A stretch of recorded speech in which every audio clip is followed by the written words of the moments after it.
¿Se sabe cómo era el aspecto físico de Jesús? No sabemos nada. Sabemos algo de Jesús desde el momento en que tiene contacto con Juan Bautista. Antes, no, es pura leyenda. ¿Podemos confirmar que tenía el pelo largo o ni eso? Las fuentes no son fiables. Jesús no puede ser el fundador del cristianismo, porque si nace judío, vive judío y muere judío, no puede ser el fundador de una religión distinta.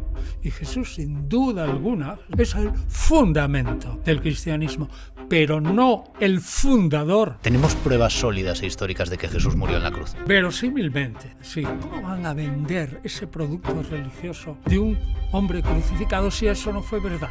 ¿Y qué papel juega la sábana santa en todo esto? ¿La sábana santa? Sí. Ninguno. La sábana santa no pertenece, ni mucho menos al siglo I. Que Jesús resucitó, eso lo puede creer muy bien un individuo del siglo I, que no tenía ni idea ni de leyes de la naturaleza, porque los antiguos podían creer cualquier cosa. Pero yo ya vivo en el siglo XXI y esos testimonios no me valen. Bienvenidos a un nuevo episodio de Zen Talks. Mi invitado de hoy es filólogo, historiador y uno de los mayores especialistas en cristianismo primitivo y la figura histórica de Jesús. Sé que muchos de los que estáis constantemente viendo Zen Talks estáis deseando poder aprender de alguien como él. Así que, sin más dilación, es un honor para mí tener conmigo a Antonio Piñeiro. Bienvenido. Bien hallado y bien hallados los que están detrás de ti, que nos están viendo y oyendo. Fantástico. Como te decía, es un placer tenerle aquí. Me gustaría regalarle primero nuestra cajita de suplementos. Ahí tiene un Zen Challenge, que es un reto de 90, un marcapáginas, que usted que ha escrito una cantidad de libros. Muy bien, muy bien. Bastante... Pues muchísimas gracias. Calma, foco, sueño. Sí, necesario. Muy bien, lo tendré en cuenta. Muchas gracias, muchas gracias. Gracias. Nada, a ti. La primera pregunta que me gustaría hacerle, teniendo en cuenta que es usted historiador y filólogo y experto en la figura de Cristo, es si podemos afirmar, desde un punto de vista histórico, que Jesucristo existió. Te distingo. Uh-huh. Jesucristo es una mezcla de dos personajes. Vale. Uno, Jesús de Nazaret, un aldeano.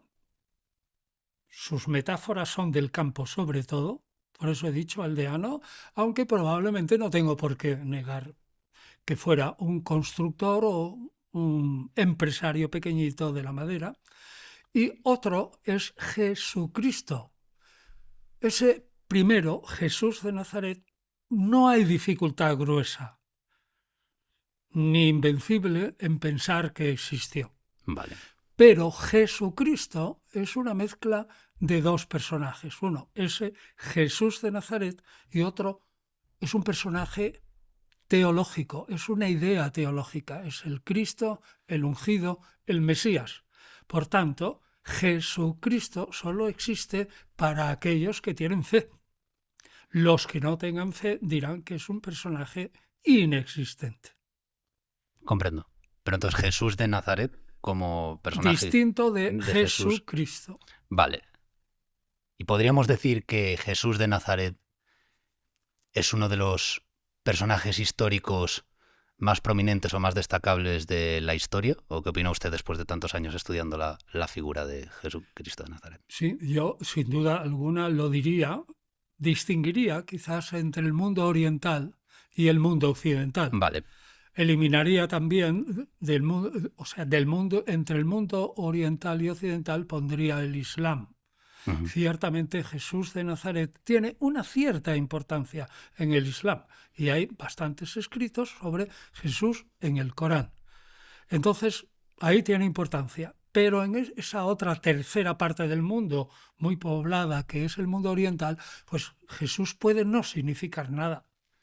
Ahora, en Occidente, el cristianismo sí ha marcado fundamentalmente nuestra cultura, tanto en Europa como en América, menos, aunque sea Occidente, la mitad de África o casi toda ella, donde la cultura es otra. Uh-huh. O sea que no hay que decir oh, Jesús y tal, es el personaje más importante para la humanidad. Habría que precisar para qué humanidad.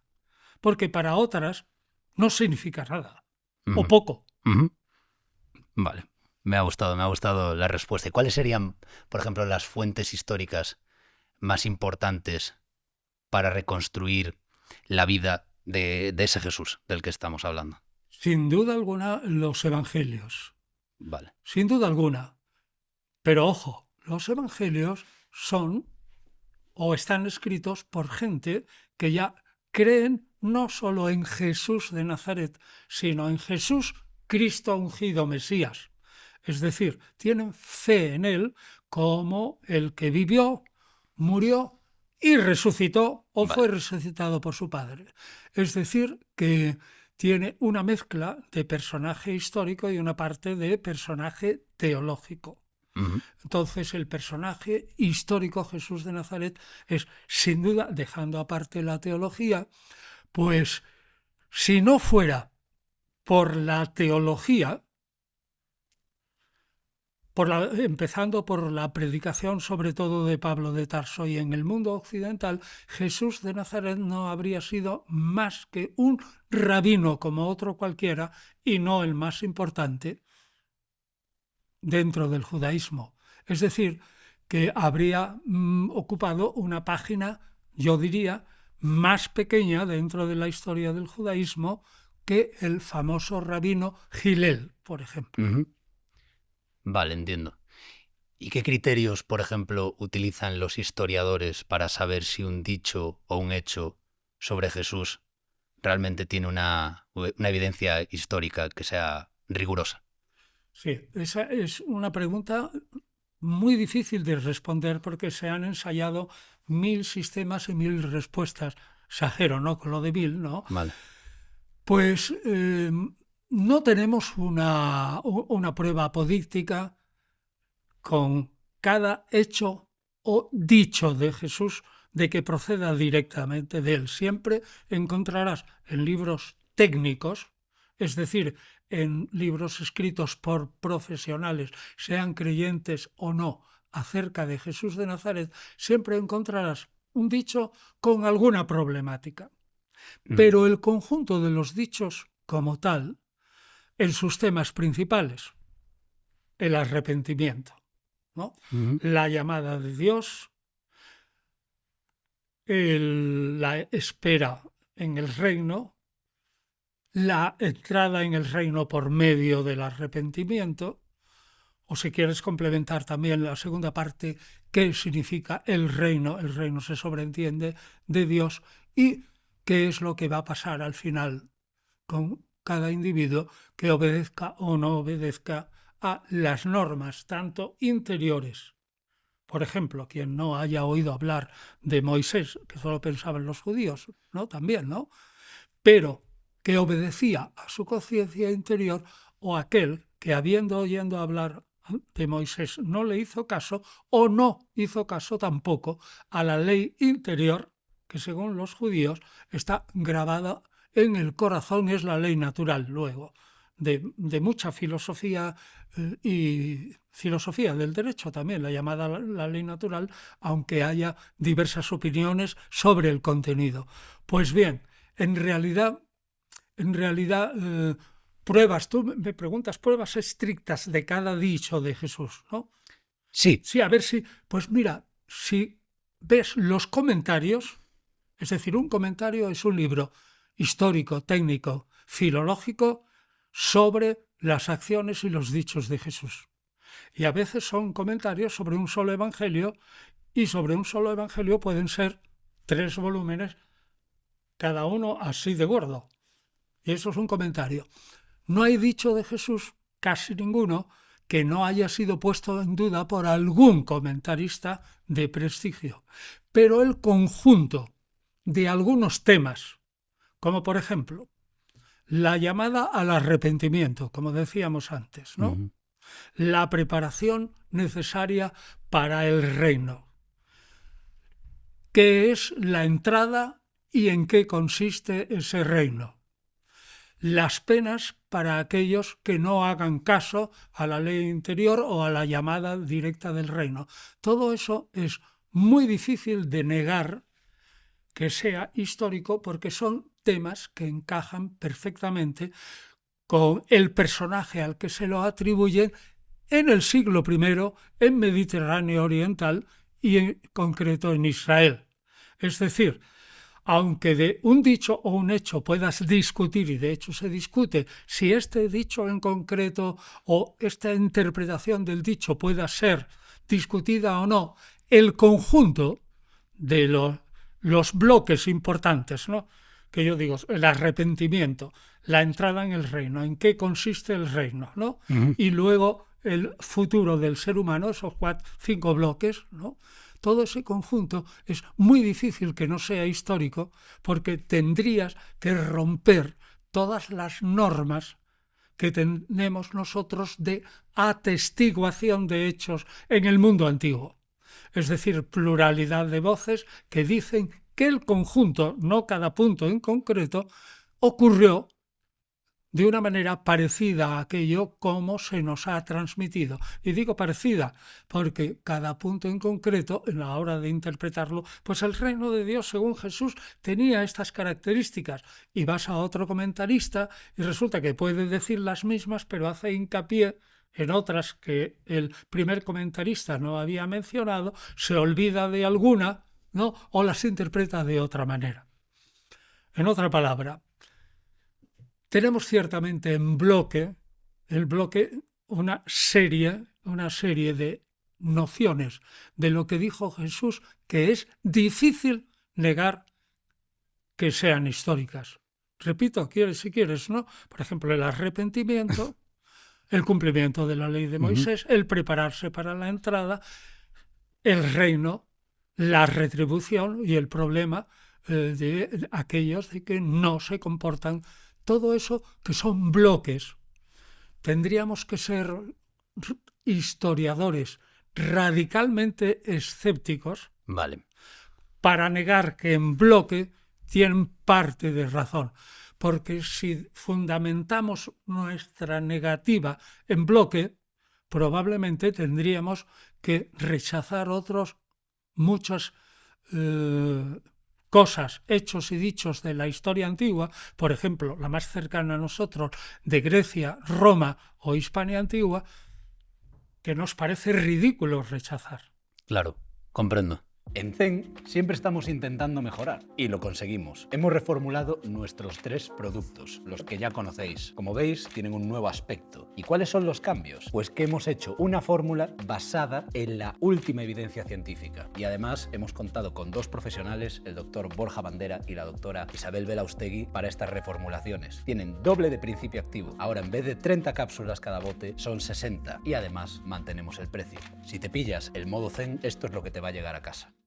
Me gustaría preguntarle de dónde surge la pasión y la curiosidad para haber trabajado durante decenas de años en la figura del Jesús histórico. ¿Por qué Jesús?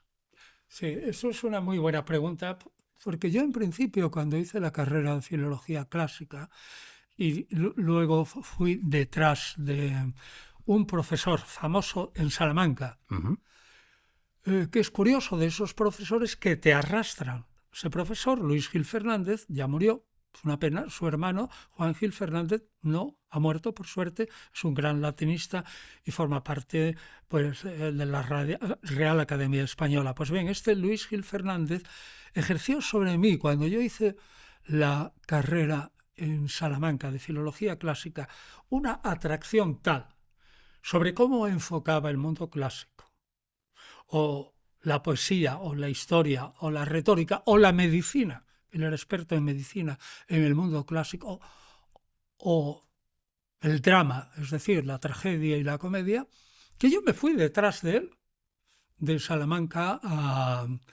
a Madrid, desde la Universidad de Salamanca, como digo, a la Complutense de Madrid, porque hay varias universidades. Y entonces a él le pareció muy bien. Dice, yo tengo una idea, me dijo él, que el canon cristiano, fíjate por dónde van los tiros, es decir, la lista de libros sagrados de los cristianos depende de la concepción de la inspiración que tuvieran esos cristianos, y resulta que la inspiración, yo estoy convencido que tenían los cristianos primitivos, es exactamente igual que la inspiración poética o profética que defendían los griegos, Sócrates y Platón. Entonces el canon cristiano, decía él, o pensaba, si depende su elección del criterio de la inspiración, podemos afirmar que el canon cristiano depende de un concepto de la inspiración que no es cristiano ni judío, sino griego, lo cual es una bomba. Sí, ya. Pagano. Y entonces a él le parecía que eso era una bomba. Y dice, tenemos que investigar ahí a ver si en el cristianismo primitivo ese concepto de la inspiración era exactamente igual y si realmente la lista de libros sagrados del cristianismo se mueve por el concepto de inspiración o no. Y entonces yo hice mi tesis sobre eso, fue muy interesante y llegué a conclusiones un poco sorprendentes. Desde luego, las concepciones de la inspiración del cristianismo primitivo, ciertamente, en líneas generales, siglos I y II, bueno, en líneas generales, sí. Los más judeocristianos tenían una concepción de la inspiración del profeta muy bíblica, ¿no? Donde el rapto de la mente no ocupaba siempre una posición particular, mientras que los griegos decían que si un poeta o un profeta, un vate, era inspirado por la divinidad expulsaba la mente humana y la divinidad utilizaba la mente del ser humano y sus órganos fonadores para expresar un oráculo. Por ejemplo, la Pitia, la profetisa de Delfos, del santuario de Delfos.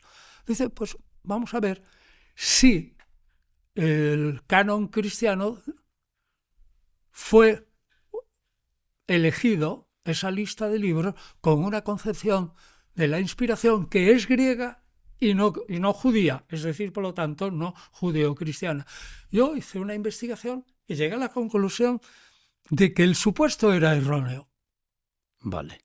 ¿Y sabes por qué? Por una razón muy sencilla y un poco curiosa. Porque los cristianos antiguos todos se creían inspirados, prácticamente todos.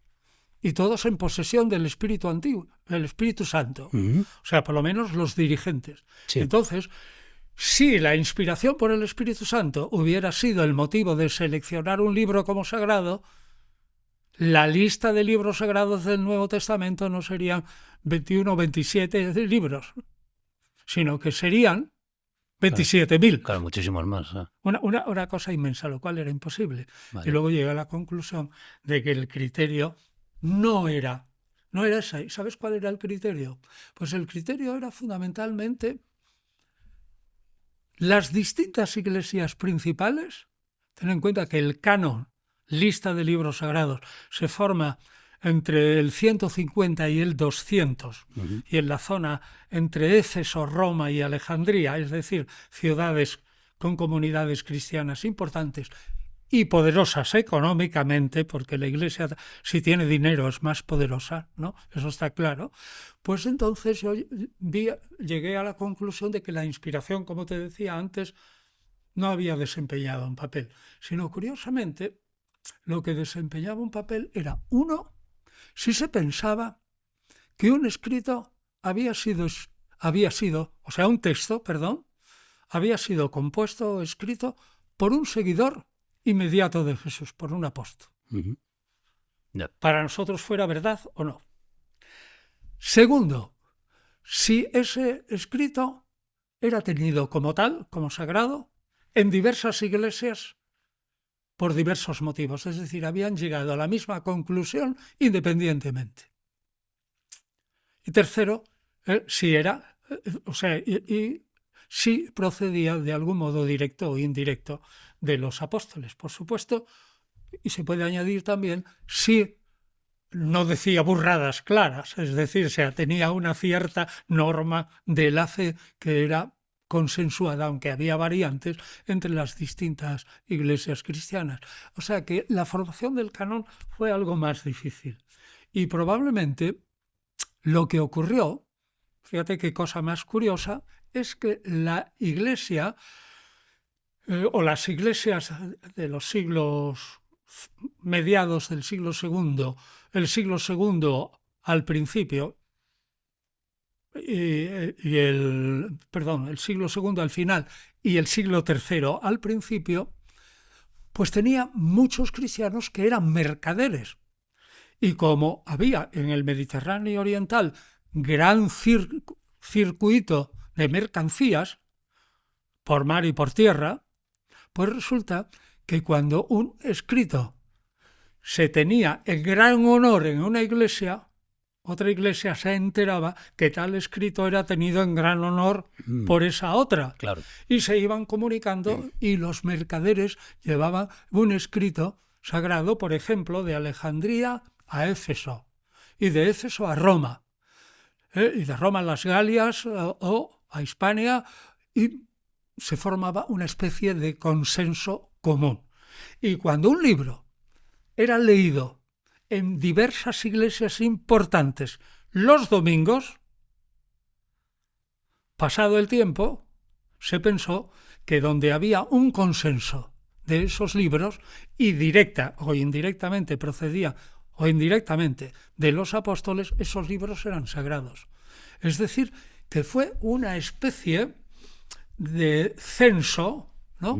De censo entre las diversas iglesias y a ver qué es lo que se leía y estimaban como sagrado los domingos, lo cual es muy interesante. Es interesantísimo. Porque es un producto no religioso, sino sociológico, más bien. Hombre, lo inspirado y lo religioso, sí. El estar de acuerdo con una fe común es evidente que vale, ¿no? Procedencia directa o indirecta de los apóstoles, vale la idea. Pero sociológicamente es esta iglesia importante, dice que este libro hay que leerlo los domingos. Y esta también. Y esta otra también, y esta otra también. Y en Galia, y en Hispania, en Cartagena, o sea, Cartago Nova también. Claro. O en el norte de África, ¿no? En Cartago. O sea que la formación de un canon es más sociológica que religiosa, en el sentido de que un grupo sociológico entiende que ese libro es sagrado y convence a otras iglesias. Claro, ¿y qué papel jugarían, por ejemplo, los evangelios apócrifos en esta cuestión? Que fueron los que no fueron seleccionados. Que no fueron seleccionados y nacen normalmente un poquito más tarde. Un poquito más tarde, claro. Nacen más tarde. Muchos de ellos para llenar huecos, por ejemplo, de la infancia de Jesús, huecos que no están en los evangelios oficiales. De ese tema también me gustaría hablarte, ¿no? Porque es yo que últimamente, de manera más superficial, evidentemente, que su carrera, pues ando inmiscuido en temas teológicos, se comenta mucho el tema de los años silenciosos de Jesús, los años de la vida de Jesús donde no se sabe nada. Usted como historiador, ¿qué se sabe realmente de...? Pues tú lo acabas de decir, en la vida de Jesús de donde no se sabe nada. ¿Y por qué? Pues porque mira, cuando tú analizas los evangelios de Lucas y Mateo, prescindo del de Juan y el de Marcos porque de la infancia de Jesús no hablan nada. ¿Vale? Entonces de los 4 te quedan 2. Mateo y Lucas, ¿no? Tú ves claramente que hay una diferencia de estilo, de personajes y de ideario entre Mateo 1-2, son los evangelios de la infancia, y Lucas 1-2. Y luego ves que algunos personajes que salen, por ejemplo, María Magdalena, o por ejemplo, María, la madre de Jesús, no tienen ni la menor idea o no parecen mostrar que saben algo de lo que se cuenta de esos evangelios de la infancia, de donde se deduce que muy probablemente los evangelios primeros, Marcos, Mateo y Lucas, se ocuparon de la vida de Jesús cuando ya era un personaje famoso. Exacto. después probablemente o un poquito antes del bautismo de Juan.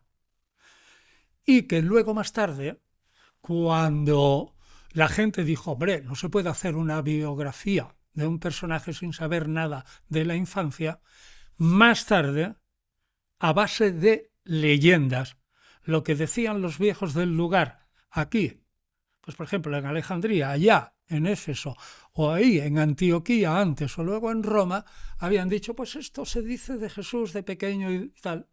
Y entonces los evangelios de la infancia se formaron ya de una manera muy, muy legendaria, muy secundaria. Es decir, nadie intuía, que esto es evidente, ¿no?, que aquel niño pequeñito iba a ser un famoso profeta cuando fuera mayor, de que al final sería crucificado por los romanos y tal.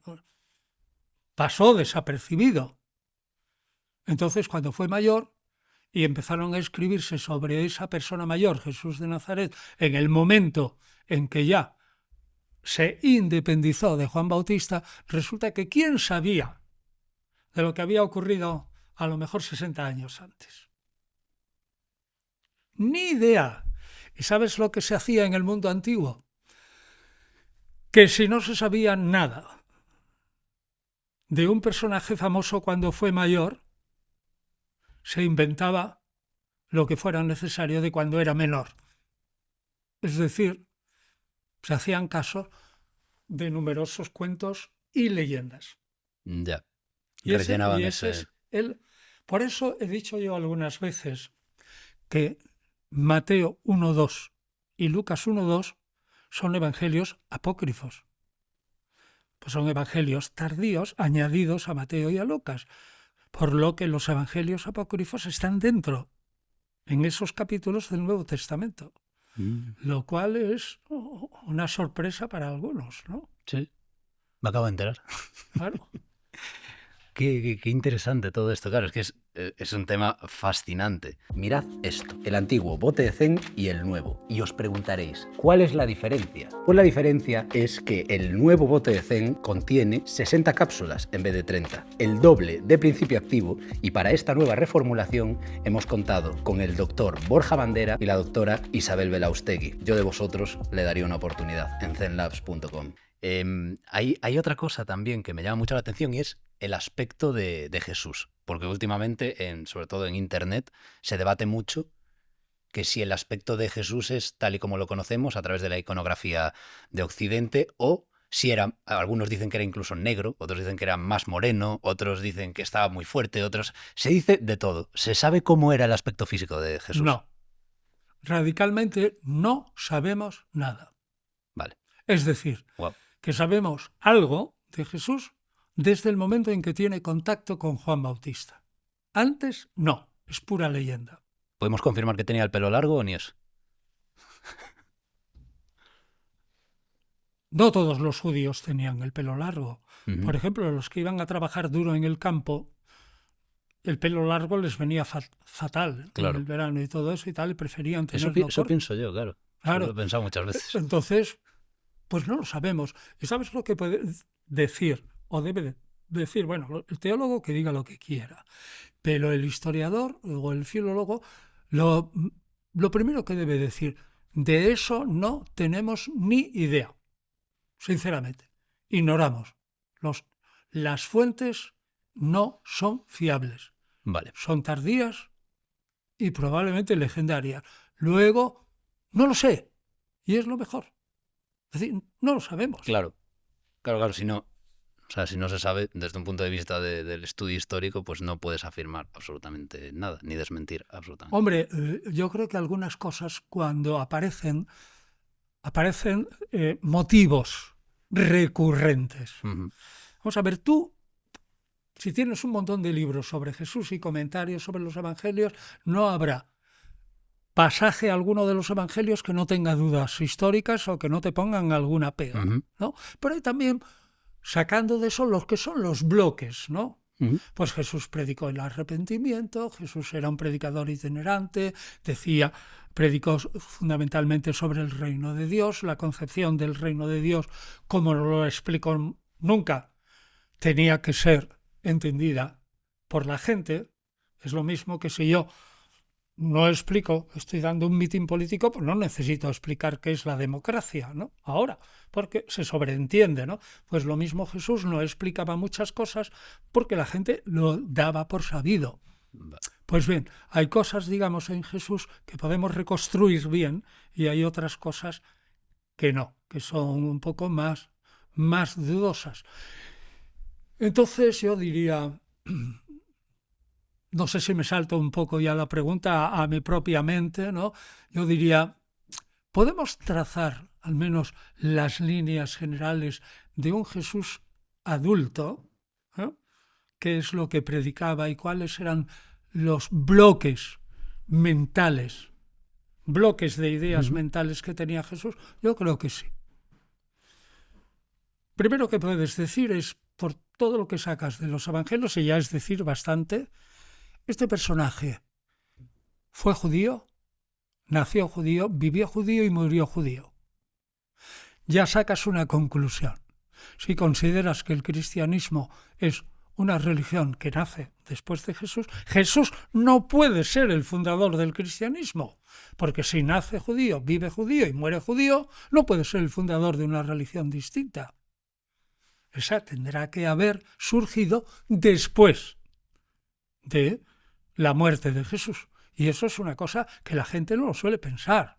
El cristianismo nace después de la muerte de Jesús. Y Jesús, sin duda alguna, Jesús de Nazaret, es el fundamento del cristianismo, pero no el fundador, porque el fundador tendría que ser un personaje, no podría ser un personaje que nace judío, vive judío, tiene la fe y la religión de Israel y muere judío. Ya, me gusta la distinción entre fundamento y fundador. Claro. Fundamento sí puede ser, porque el fundamento es un personaje judío que tiene algunos aspectos que se prestan, mejor decirlo, ¿no? Pues a pensar cómo era su figura íntima, o sea, qué es lo que pensaba acerca del reino de Dios, que no lo dijo a veces claro, aunque hay suficientes parábolas, ¿no? Que te ilustran, ¿no? Hay algunas ideas que quedan un poco deslavazadas, no bien pintadas en los evangelios, pero como tú hablabas antes de la historicidad del personaje, de los bloques fundamentales de lo que constituye la vida de Jesús como adulto, ¿no? Su interés fundamental en la predicación, que era el reino de Dios, previamente el arrepentimiento y luego el mundo futuro, es decir, el reino de Dios que iba a llegar y cómo era. Todo eso yo creo que lo podemos reconstruir, los bloques, con signos de verosimilitud histórica. Comprendo. Y sin duda, ¿se puede llegar a separar del todo a Jesucristo de Nazaret del Cristo de la fe, desde un punto de vista académico? Sí lo separamos, ciertamente. Desde luego, el Cristo de la fe o el Mesías celestial contiene ya un elemento teológico.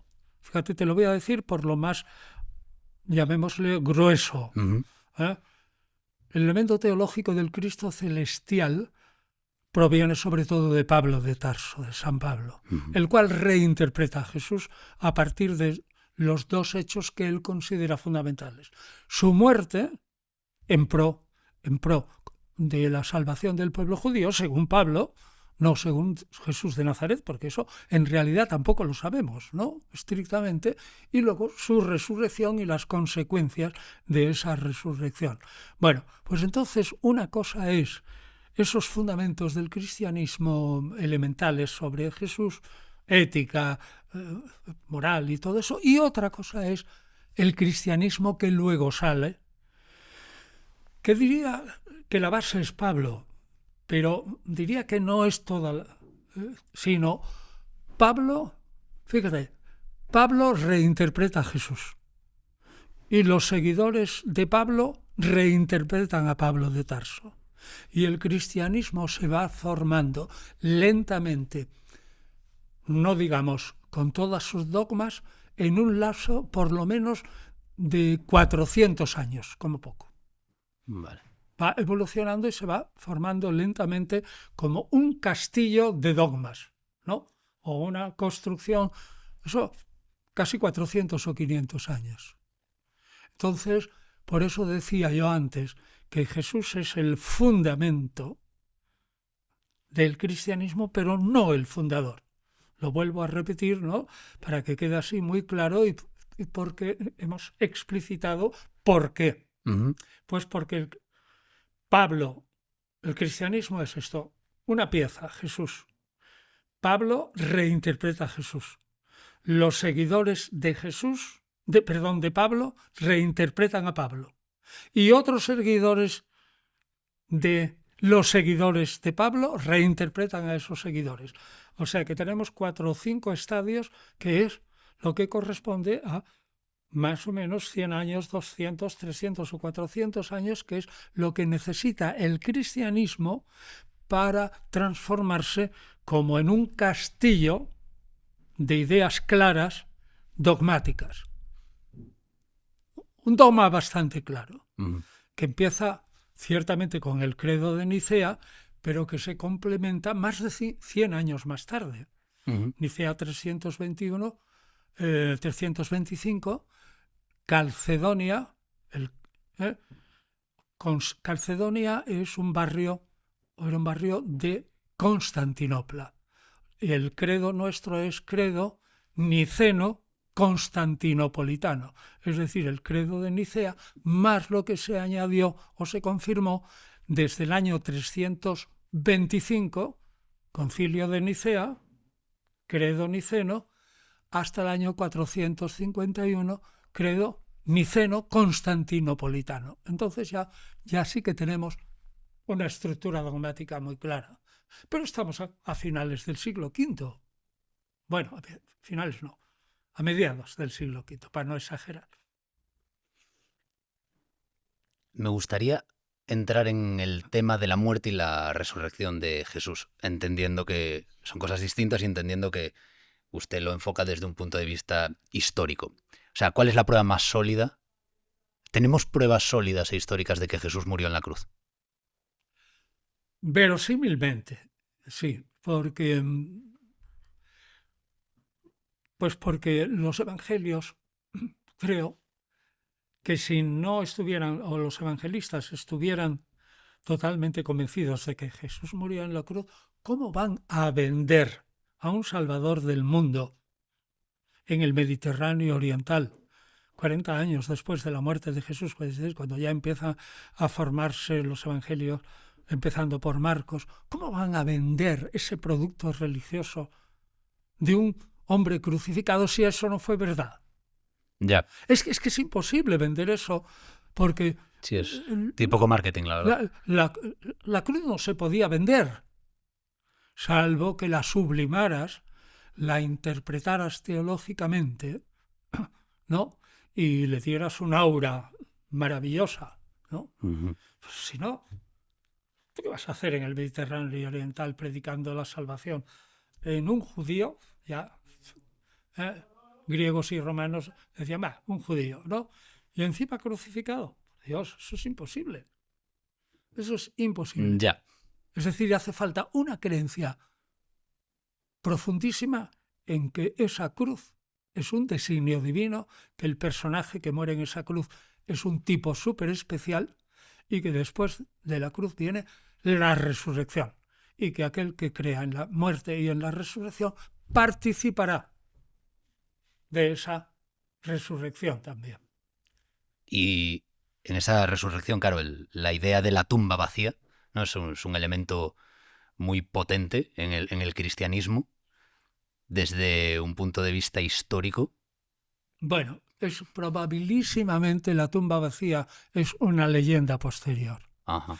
Es decir, una leyenda posterior cuando la gente normal y corriente se reía de los cristianos cuando afirmaban que Jesús había resucitado. Del mismo modo que los sabios de Atenas, según capítulo 17 de Hechos de Apóstoles, ¿no? Cuando Pablo empieza a hablar de la resurrección de los muertos y todos los sabios atenienses ¡ja, ja!, empiezan a reír y tal, son sabios platónicos o estoicos que, sobre todo platónicos, que creen que el cuerpo pues no va a resucitar porque es pura materia. Bueno, pues lo mismo, ¿no? En el Mediterráneo oriental, pues hubo que sublimar mucho la cruz y la resurrección como material salvador para que pudiera penetrar en mentes grecorromanas del Mediterráneo oriental. Uh-huh. Es muy difícil, ¿eh? Ya, tiene pinta. ¿Y qué papel juega la sábana santa en todo esto? ¿La sábana santa? Sí. Ninguno. ¿Ninguno? Cero. ¿No tiene ningún tipo de validez histórica como prueba de resurrección? Vamos, yo no le doy ninguna. Vale. Ahora, le voy a decir honestamente que hablo, como se puede decir, por boca de ganso. Yo no he estudiado la sábana santa. Sí he leído algunos informes que afirman con rotundidad que el lienzo de la sábana santa no pertenece, ni mucho menos al siglo I. Uh-huh. Con 1000 pruebas químicas o lo que quieras, ¿no? Y carbono 14 y esto y lo otro. Entonces, para mí, filólogo historiador ocupado en el siglo I, antes de nuestra era, muy importante, el judaísmo, que luego desembocará, gracias a la fe, en Jesús Mesías, muerto y resucitado, ese, y el siglo I y segundo después. Ese es el ámbito mío de estudio, ¿no? Siglo I antes, siglo I después y siglo II después. Son 3 siglos prácticamente. Entonces la sábana santa, eso a mí me queda lejísimo. Ya, sí, es un tema que a mí me interesa personalmente. Sí, y a ti te interesa, pero a mí me queda lejísimo. Claro. Yo no pierdo ni un segundo como filólogo interesado en el siglo I antes y siglo I y II, no pierdo ni un segundo en la sábana santa, ni un segundo. Es decir, yo no le puedo hablar a usted técnicamente de la sábana santa porque tengo que confesar, lo primero es, yo no sé más que 4 cosas de cultura general. Entiendo. Es decir, yo no he estudiado el fenómeno sábana santa, ni me he pasado un año entero así, no solo un poco, un año entero estudiando la sábana santa, no lo he hecho. Comprendo. Le he escuchado hablar de la relación que tiene el cristianismo con la mitología egipcia, o sea, con Egipto. Y es algo que yo personalmente no había tampoco, ahí sí que no he profundizado nada. Me gustaría saber si realmente hay una relación entre los fundamentos del cristianismo en relación con la cultura egipcia. No, lo que hay es una relación de que el pensamiento egipcio, sobre todo una deidad única formada por 9 deidades, la Enéada, en realidad en el Egipto pensativo del siglo I antes y el siglo I después, forman prácticamente la Enéada, 9 dioses, una de divinidad única que se manifiesta en 9 dioses. Entonces lo que sí influye mucho el pensar que el mundo egipcio, a pesar de tener variedad de dioses, acaba en un monoteísmo. Uh-huh. Segundo, sí que ayuda mucho para comprender que Jesús de Nazaret es el Hijo de Dios, en un sentido fuerte, es pensar que los egipcios estaban totalmente convencidos de que el faraón era la encarnación de Horus. Y Horus era el hijo de Isis y Osiris, es decir, de alguna manera el faraón era la encarnación de la divinidad, Horus. Entonces, para un egipcio del siglo I, que vinieran unos mercaderes de Judea diciendo que realmente se puede probar que ese hombre Jesús era una especie de Dios o hijo de Dios encarnado y tal, para los egipcios le era muy fácil entenderlo. Y entender un Dios que se encarna en una persona humana, como digo Horus, ¿no? Que se encarna en el faraón, era muy fácil entenderlo. De ahí que el cristianismo primero se desarrolla sin duda alguna, tal como cuenta Hechos de los Apóstoles, hacia el norte de Judea, es decir, Fenicia, Siria y el Mediterráneo oriental, pero por otra parte también fácilmente hacia Egipto, porque los egipcios aceptar la idea de la encarnación de la divinidad en un ser humano, para ellos era algo normal. Claro.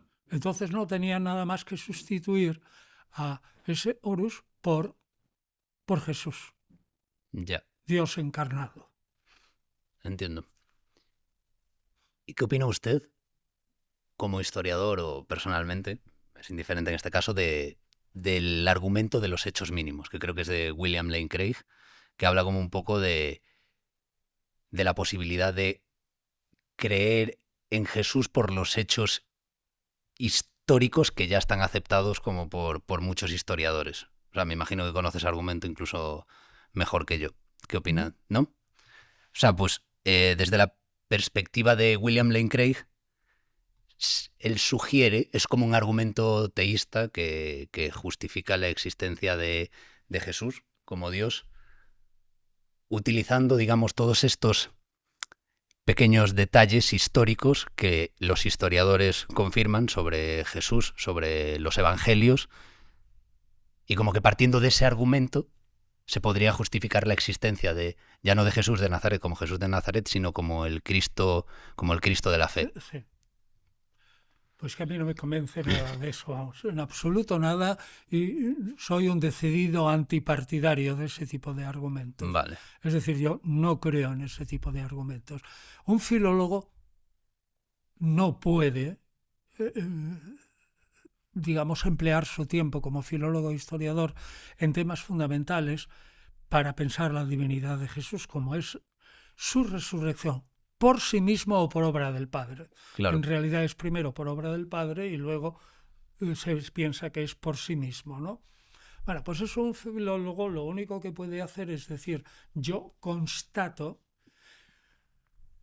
que sin la creencia absolutamente firme y formal en la resurrección de Jesús, no hay cristianismo. Vale. Vana, si Jesús no resucitó, 1 Corintios 15, del 1 al 3, vana es nuestra fe.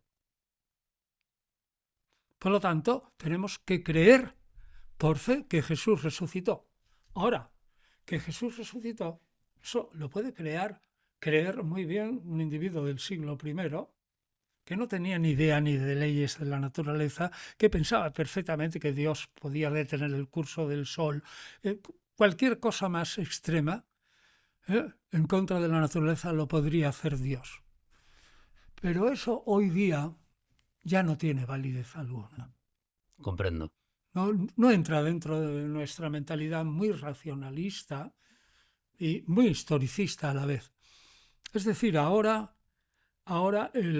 tú creer que Jesús es el Hijo o que fue el Hijo de Dios, o sea, que resucitó y que con eso demostró una relación especial con la divinidad, aunque no te metas en jaleos en definir cómo es esa relación especial con la divinidad, porque los primeros cristianos tampoco la explicaron.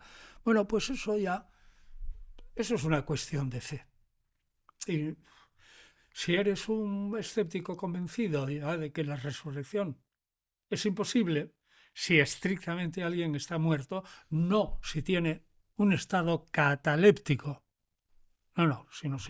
sino que se prueba ya médicamente y pasadas 48 o 36 horas que ese personaje ha muerto, etcétera, etcétera, etcétera, etcétera.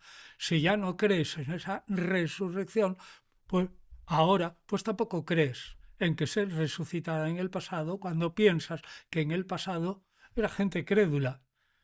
Y que si alguien le decía, oye, mira que los burros en cierto país de Egipto, donde tienen el poder y tal, vuelan también. Pues a lo mejor lo creían. Vale, entiendo. Entonces, me gustaría aprovechar para preguntarle cuáles son los mitos o los malentendidos más comunes sobre la historia de Jesús. O sea, quiero decir, ¿cuáles son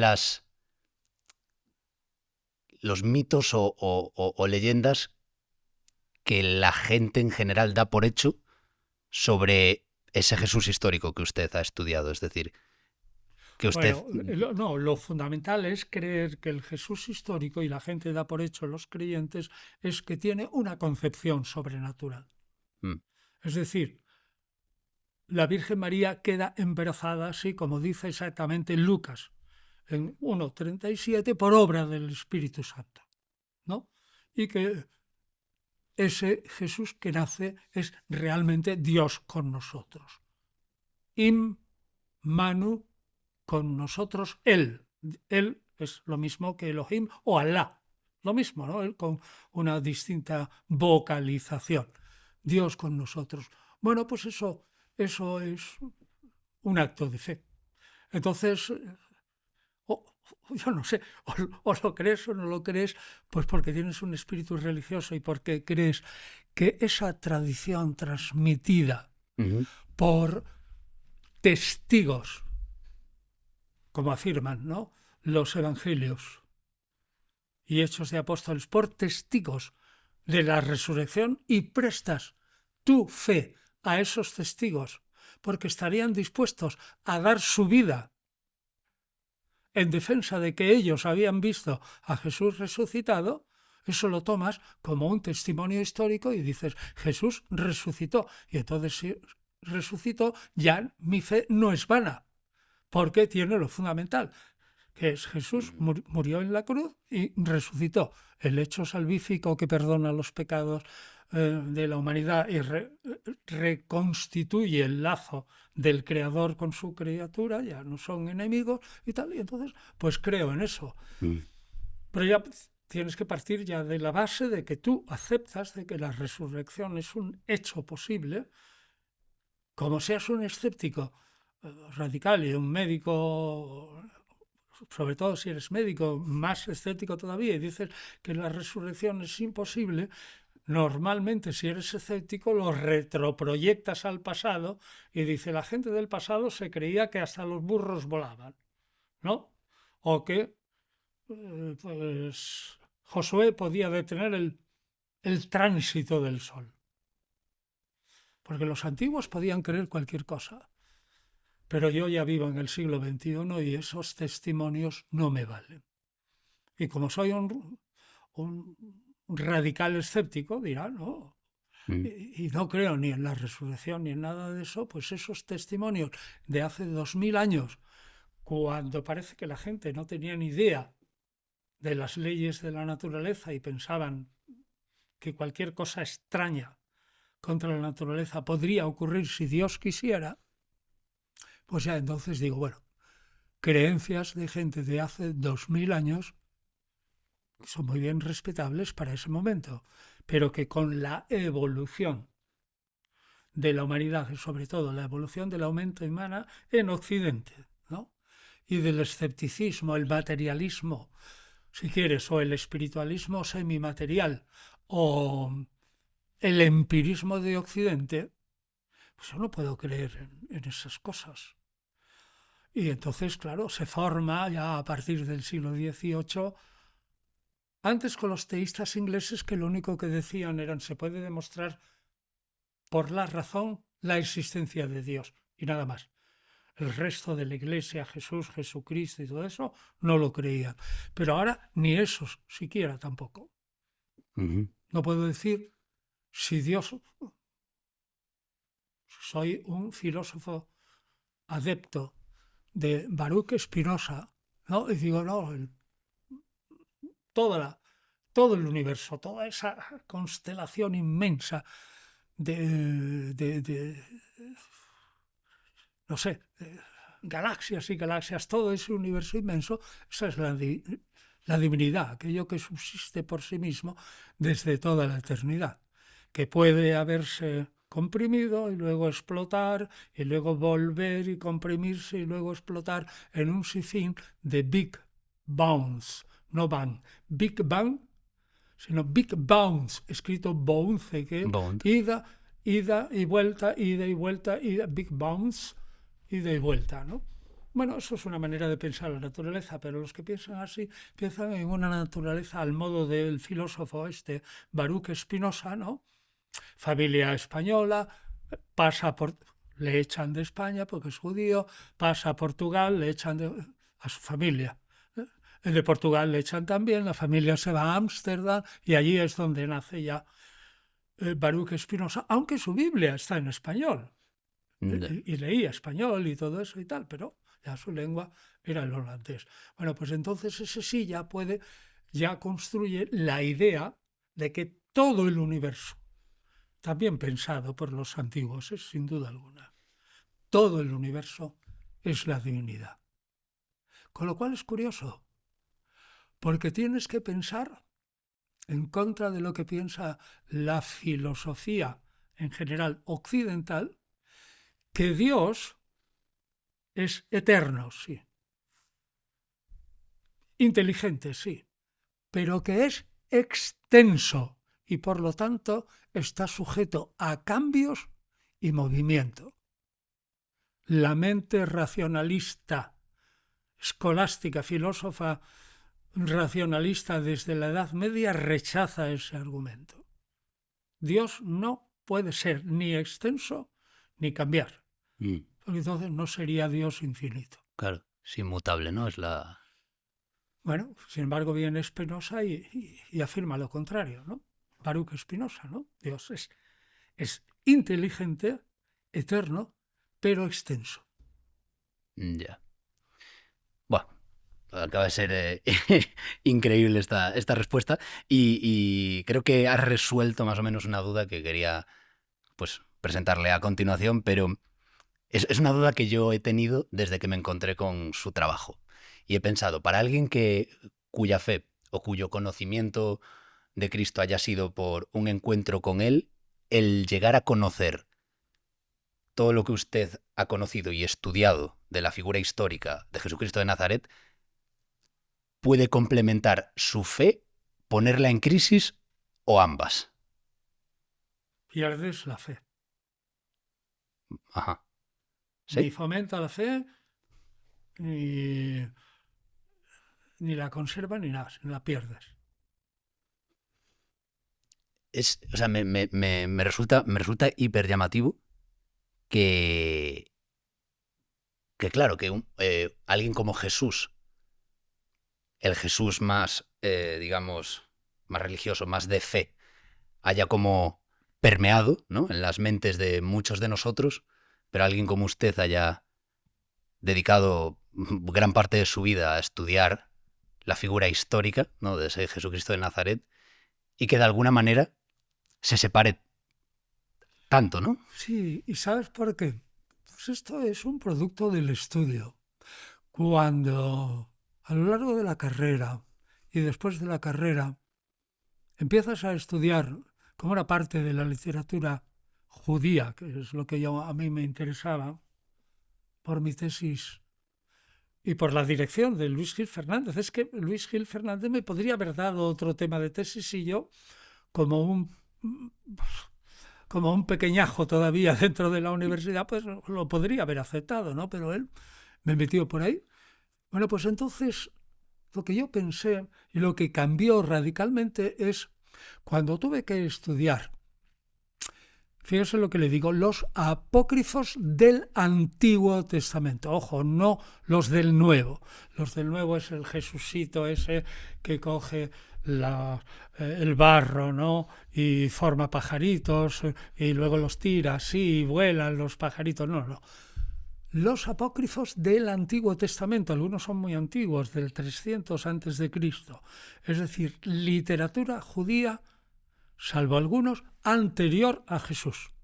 La evolución de la teología judía, una vez que se pensó en la época de Artajerjes II, ¿por qué? Yo no lo sé todavía, que la revelación había acabado. Los rabinos de Israel, en el 425 a.C., Artajerjes II, decidieron que la revelación había acabado. Ya no había más revelación. Por lo tanto, por supuesto, esos mismos rabinos rechazarían el cristianismo, etcétera, etcétera. Y entonces se va desarrollando todo lo que se había ido formando a través desde el 425, estamos en el siglo V, hasta la época de Jesús. Pues bien, ahí hay una serie de libros cuyos textos más antiguos son de en torno al año 400 o por ahí. Son fragmentos. Esos se llaman apócrifos del Antiguo Testamento. Apócrifos, no del Nuevo, sino del Antiguo. Y van desde el 400 aproximadamente antes hasta el 100 después de Cristo. Aproximadamente el último apócrifo del Antiguo Testamento, que es el libro cuarto del profeta Esdras, cuarto de Esdras. Pues bien, a mí lo que me llamó la atención es que ideas que aparecen en esos apócrifos, como por ejemplo el Hijo de Dios o Enoc, el profeta Enoc, el profeta Enoc que luego se va transformando en una entidad preexistente. Y lo que me llamó la atención es que eso, que como está en los apócrifos del Antiguo Testamento, la misma Iglesia me dice que esos son escritos falsos, ¿no? Resulta que luego influye radicalmente en el cristianismo. Porque la figura de el Enoc preexistente, influye tremendamente en la creación de la idea de Jesús como el inhabitador de un concepto mesiánico que se hace realidad en él, pero que ese concepto como entidad conceptual es preexistente. Es decir, que hay concepciones que se creen preexistentes y que yo las veo que no las puedo aceptar como preexistentes en libros apócrifos, se van aceptando como preexistentes siglos en el cristianismo mismo. Yo dije, esto no puede ser, porque es un desarrollo absolutamente extraño. Es decir, yo creo que el Mesías como concepto de preexistente, como entidad preexistente, puede creerse en los apócrifos del Antiguo Testamento y luego lo traslado eso a Jesús de Nazaret. Me pareció que era como un traslado ilegal, mentalmente ilegal. Aceptar temas de apócrifos del Antiguo Testamento como fueran luego verdades que se aplican a Jesús y en concreto Enoc y la preexistencia de Jesús, por ejemplo, en el Evangelio de Juan. Al principio, ¿no? Que era el verbo que se encarna y pone su tienda entre nosotros, etcétera, ¿no? Y se transforma en la luz de los hombres. Bueno, pues todo eso lo ves en los apócrifos del Antiguo Testamento y la Iglesia te dice que es apócrifa, pero en la misma idea lo ves en el Evangelio de Juan, que es una reflexión sobre el capítulo 1 del Génesis, el Evangelio de Juan al principio, y el verbo y la palabra y todo eso, y resulta que eso es fe obligatoria y que tienes que creerla. Entonces dice, aquí hay una línea que es ilegal, porque lo que era una pura creencia, ahora no puede ser una creencia simplemente de tradición de los judíos y por lo tanto apócrifo, ahora va a ser una creencia de fe que yo me tengo que creer como cristiano. Me parece que ese paso es ilegal. Comprendo. Y eso fue lo que... O sea, que esos conceptos en concreto de Enoc, ¿no? Enoc preexistente, que es la imagen previa de Jesús y todo eso. Luego resulta, ¡pumba! Aparece y se le aplican a Jesús. Y digo yo, esto es un desarrollo historiográfico, ideológico y si quieres sociológico, pero sobre todo ideológico. Es un desarrollo humano. Y al ver yo ese desarrollo humano, se me cayeron las escamas de los ojos. Wow. Me gustaría hacerle, y vamos terminando con la conversación. Siempre aquí en Zen-Talks me gusta que el invitado, ¿no?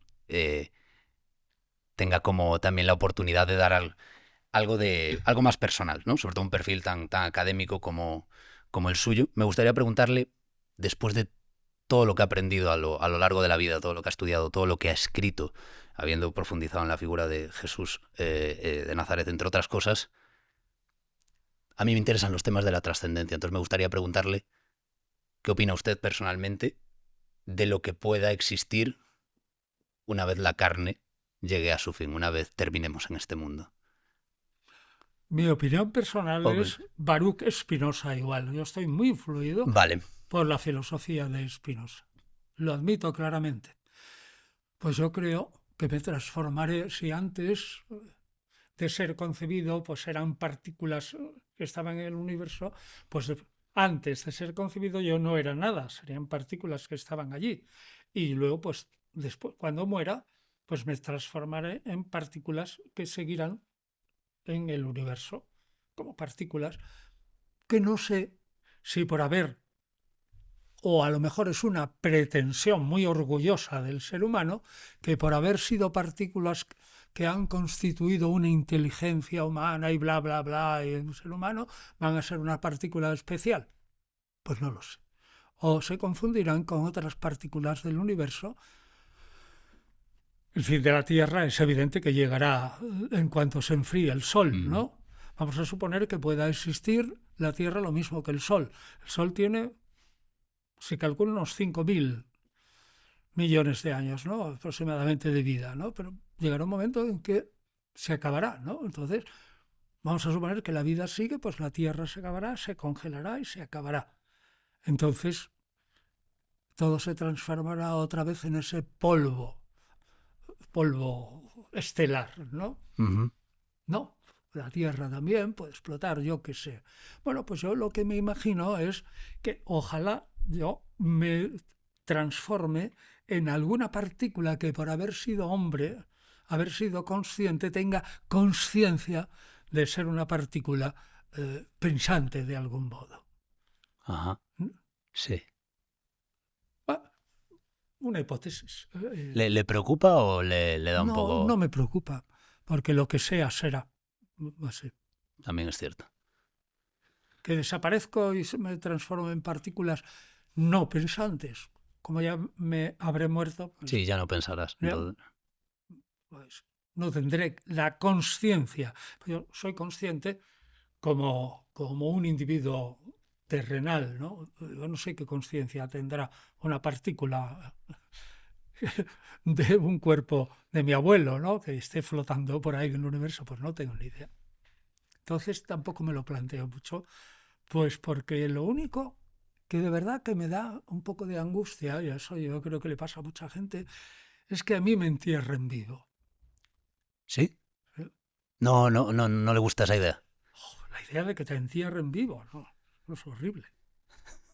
Pero bueno, en principio, claro, según esa hipótesis, si la conciencia muere en vida con la carne, en el fondo... Pero si te encierran vivo, bien, lo que tardes en morirte, ¿no? Ya.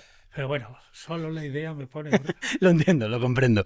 Oye, Antonio, bueno, pues... muchísimas gracias por la conversación que hemos tenido. Ha sido interesantísima y bueno, o sea, ya a mí me ha roto por completo la cabeza y claramente se nota muchísimo la diferencia entre alguien como yo, que pues evidentemente vive la fe de una manera pues completamente por fe y muy personal. Y muy personal. Y alguien que lleva toda la vida estudiando y escribiendo y que maneja una cantidad de información que es realmente abrumadora y admirable. Te agradezco mucho el tiempo, de verdad. Es cuestión de años de trabajo. No, mérito no tiene. El mérito sería estupendo de tener estas ideas sin haber trabajado. Pero es que es solo trabajo y más trabajo. Pues muchísimas gracias por todo. Bueno, encantado.